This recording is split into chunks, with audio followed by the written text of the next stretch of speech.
Boxing King Media in association with Boxer Matthew Hatton. Matthew, can't see Campbell anywhere. Has he disappeared already? No, he'll be here somewhere.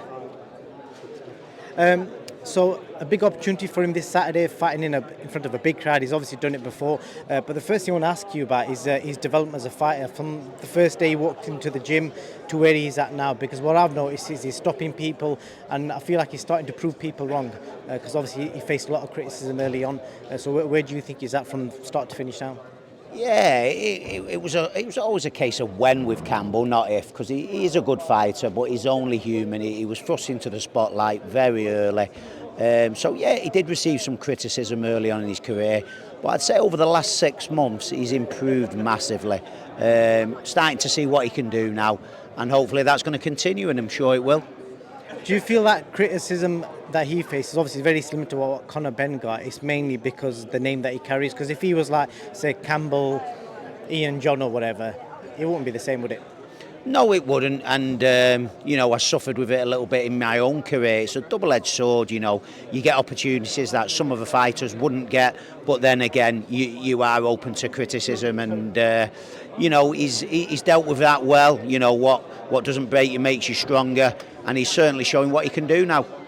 When I've had them performances where they've not gone according to plan and he's not looked as good as you wanted him to do, what's he been like behind the scenes after the fights? Obviously, what we see on camera, sometimes behind the scenes it's different. So do you want to share some of that with us? Yeah, it's... he's been getting consistently better. It was quite slow early on. We're seeing, quicker progress now.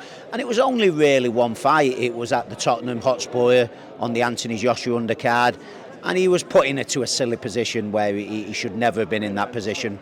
Where they put him on the bill was crazy. But everyone's learnt from that. We moved on. He come away from the fight, got some criticism, but he come away from the win. But, on social media now, everyone's got a voice. And some of these people on social media these days, some of the stuff, that you receive and what's said, it's ridiculous, really. But that's where we are these days. That's the world we live in now. You've just got to deal with it and move on.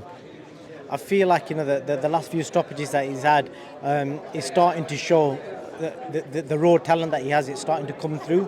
And again, I want to compare it to the Conor BENN situation because he was the same. He started stopping people. So do you feel like he could almost do the same sort of thing where within a few fights before we know it, his name's getting shouted about with the big names like Conor's is now?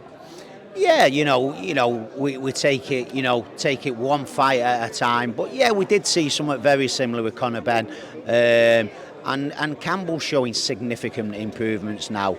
So yeah, obviously Campbell's got the Hatton name, and people are going to want to push him quickly. But it's our job as his trainer. His dad's job as his manager and his team to sit down, discuss things and make the right moves at the right time when it suits us and when's right for Campbell.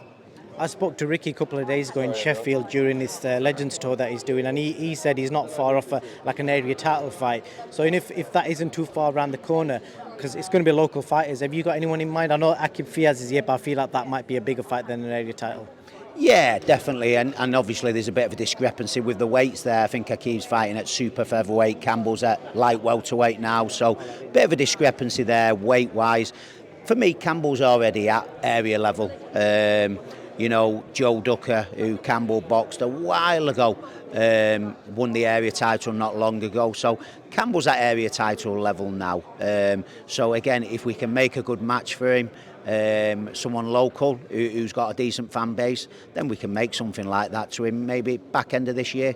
Good stuff. And Matt, just a quick word on yourself. Where do you see yourself as a coach? Because obviously people recognise you for training Campbell. How do you see yourself as a coach? Yeah, I've obviously been doing it quite a long time now since I retired from boxing, and I had 52 professional fights, built up a lot of knowledge and experience over the years. A lot of training camps, trained all over the world, and just passing it on now. So hopefully starting off as a coach, even though I've been doing it a while, but hopefully my stable will grow and grow.